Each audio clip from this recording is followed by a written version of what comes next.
merci mingi bino boyebi kaka bana London toujours toujours travailler squelette quand on explique bino Ibrahim Yanzambe ko bangelo côté ba soda na bazali tout est bien esprit a bien toujours travailler kaka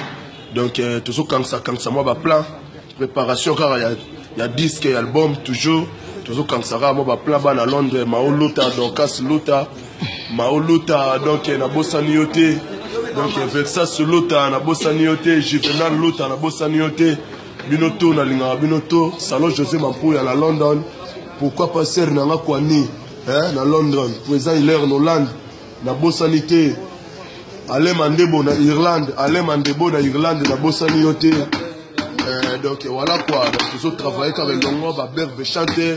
nous a bisotou ba Rossini bisotou nous mon équipe est complet toujours complet quoi donc toujours travailler berbe chante la voix des gens la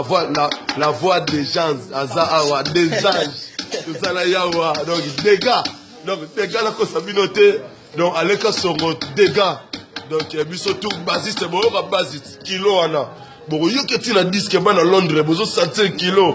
donc voilà quoi donc on monte na bino ya Ibrahim Yanzambe na neso Chris Sebastien azo vunduka vidu donc bozo yo kae donc on va trotter donc Ibrahim Yanzambe donc tellement Yanzambe to zilo ba petit Jésus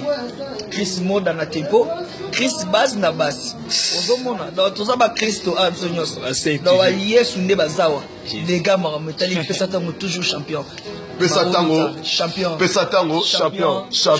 champion tozara ba champion totika bana ba champion donc maman Charlotte Pigeon yao yangoyo José Mvwemba Tony Twingi donc voilà quoi donc merci surtout travail kara coupé